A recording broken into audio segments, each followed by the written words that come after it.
après la qualification pour les 16e de finale de FA Cup. On se retrouve pour un débrief de Tottenham. C'est la première vidéo de cette année sur le club, donc je voulais pas seulement faire un débrief du match face à Portsmouth, je voulais aussi faire un débrief un peu plus général de la situation au club, de la situation de Conte, de la situation des dirigeants aussi, voilà.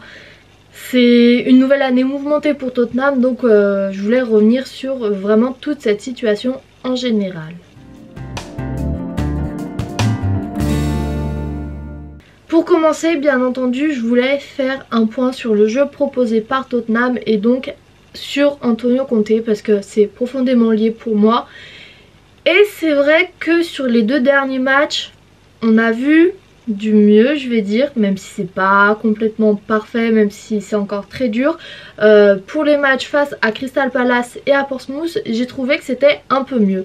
Alors face à Portsmouth, heureusement qu'on a été dominant, heureusement qu'on a gagné, heureusement qu'on a quand même proposé pas mal de jeux entre guillemets parce que c'était quand même une des 3. Heureusement qu'on a réussi à proposer quand même quelque chose du match, même si c'était loin d'être très abouti et même si c'était loin d'être le jeu le plus incroyable proposé. Au moins on a eu le ballon, on a essayé d'attaquer, on a essayé d'aller de l'avant, on n'a pas fait que défendre pendant 90 minutes.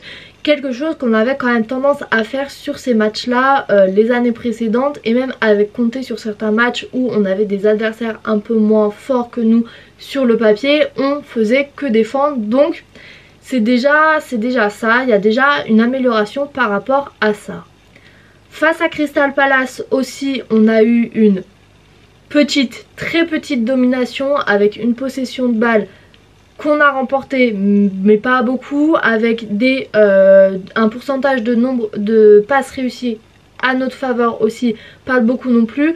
Donc c'est vraiment une petite domination, c'est sûr, mais encore une fois, on a proposé un peu de jeu, on a été vers l'avant, on a marqué en premier, on a marqué 4 buts, on a fait un clean sheet, quelque chose qui n'était pas arrivé depuis très longtemps à Tottenham. Donc oui, j'ai pas envie de me réjouir forcément beaucoup de ces 2 matchs là parce que face à Crystal Palace, la première mi-temps a été très compliquée et face à Portsmouth ça a été compliqué aussi alors que c'est un club de 3e division. Mais quand on voit d'où on vient, quand on voit comment on jouait en décembre, comment on jouait face à des équipes qui étaient potentiellement relégables aussi, ça fait quand même plaisir de voir un peu ce renouveau.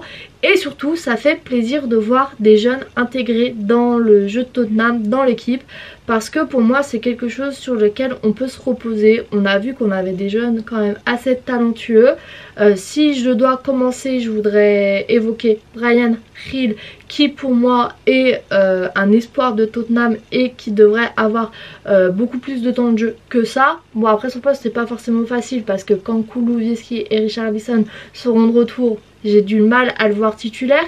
Mais pour son remplacement, pour ces matchs qu'il a fait, je l'ai trouvé pas si mal que ça. Face à Crystal Palace, il offre une passe décisive. Face à Portsmouth, je l'ai trouvé très bon dans la récupération de la balle. C'est un joueur qui était partout en même temps et qui nous a beaucoup aidé pour récupérer assez haut la balle. Donc c'est quelque chose qui est important pour moi.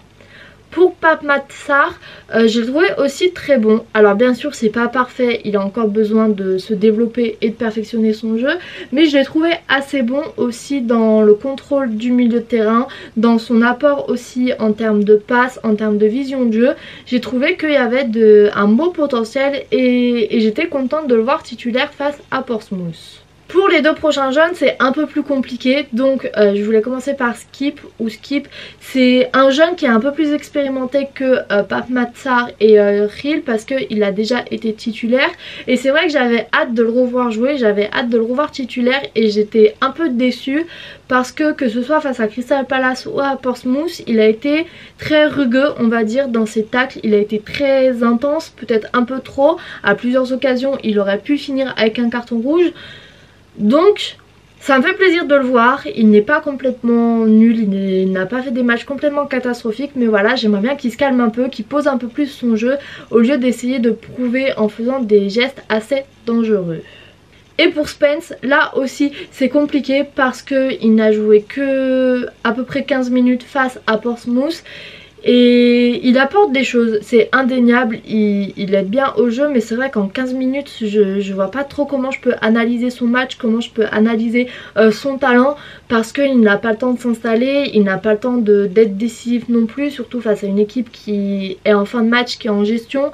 Donc pour moi je pense que c'est un grand talent, mais c'est vrai qu'on ne le voit pas forcément beaucoup à Tottenham en ce moment. Et ça me fait une transition idéale pour évoquer Antonio Conte, parce que tous les problèmes qu'il y a à Tottenham, ce n'est pas de sa faute, qu'on soit bien d'accord. Il est loin d'être responsable de notre vision au club en termes de mercato. Il est loin d'être responsable du fait qu'on n'investisse pas forcément assez dans l'équipe. Mais il est responsable de la manière dont on joue, et ça c'est vraiment inadmissible, la manière dont on joue, parce que si on regarde face à Portsmouth, même si j'ai dit qu'il y avait eu du mieux, face à une équipe de Détroit, on aurait dû être capable de marquer plus d'un but, on aurait dû être capable de proposer un jeu plus attrayant, on aurait dû être capable d'être meilleur tout simplement, parce que je suis d'accord qu'on n'a pas forcément l'effectif pour battre une grande équipe, pour battre Liverpool, pour battre Manchester City, mais on va pas me faire croire qu'on n'a pas l'effectif pour battre Portsmouth à plus d'un but d'écart, on va pas me faire croire qu'on n'a pas l'effectif pour battre Brentford non plus. Dans l'idéal, oui, je suis pas forcément pour qu'Antonio Conte quitte le club, parce que c'est un grand coach, je pense qu'il peut nous amener loin. Mais si on continue à jouer comme ça, si il continue à ne pas se remettre en question, ça va pas être possible. Tout simplement, on a pas le pire effectif de la première ligue non plus, on a fait quelques apports, on a une très bonne attaque notamment, donc si on continue à jouer hyper défensivement, à ne jouer qu'une mi-temps sur deux, je vois pas d'autres raisons pour le garder, parce que il n'aura jamais forcément tous les joueurs qu'il veut au mercato. C'est pas à Tottenham que ça va se produire. Tottenham, la vision du club c'est de développer les jeunes. Si Antonio Conte persiste à ne pas les aider à se développer, ça va être compliqué aussi. Donc oui, dans l'idéal, j'aimerais qu'on investisse dans le club et qu'Antonio Conte reste, mais si on continue à jouer comme ça va tout simplement pas être possible de le prolonger et de le garder jusqu'à la fin de la saison. Quant au développement des jeunes, sur les 2 derniers matchs, il s'est amélioré parce qu'on a fait jouer beaucoup de jeunes. On a notamment fait jouer Harvey White et Alfie Devine, quelque chose qui n'était pas arrivé depuis assez longtemps. Donc s'il continue comme ça peut très bien se passer. On a des jeunes qui sont motivés, on a des jeunes qui donnent tout pour le maillot. Donc pour moi, si Conte continue sur cette lancée, ça sera très bien. Mais j'ai un peu peur qu'il le fasse juste parce qu'on a des blessures, et qu'une fois que Bentancur, que Kulusevski seront revenus, on ne verra plus les jeunes. Et ça me pose un peu problème, et ça me pose aussi question.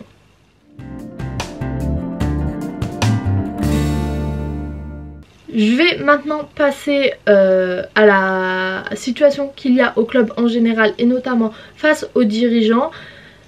Ça va pas être une surprise, oui, moi aussi j'ai envie qu'on change de dirigeant, parce que tout simplement on a des dirigeants qui n'investissent pas assez dans le club, qui n'investissent pas de la bonne manière, je vais dire, parce que on dépense pas mal d'argent mais pas forcément dans les joueurs dont on a besoin. Pour le mercato de janvier, on n'a toujours rien de vraiment concret, on ne sait pas la vision du club, on ne sait pas où on va, et c'est ça qui me pose problème, parce que quand j'ai commencé à supporter Tottenham, certes les résultats étaient pas forcément incroyables, mais au moins j'avais l'impression qu'on avait une certaine direction, qu'on savait à peu près où on allait. Et maintenant j'ai l'impression d'avoir totalement perdu cela, je ne sais pas où on va, je ne sais pas quelles sont les ambitions au niveau de l'équipe pour les dirigeants, parce que l'idée et le contexte qu'ils veulent mettre, la vision qu'ils veulent mettre dans le club ne correspond absolument pas avec celle d'Antonio Conte.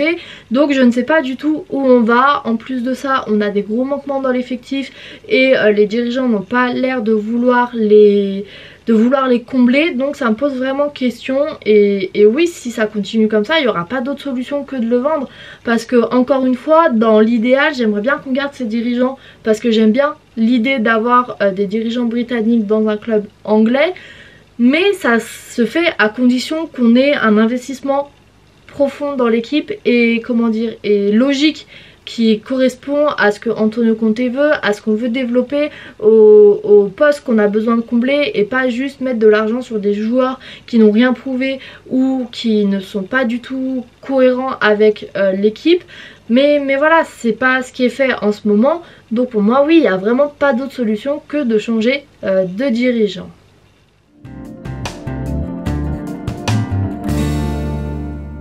Pour finir sur une note un peu plus joyeuse, pour finir sur le match face à Portsmouth, au moins on a la qualification en FA Cup.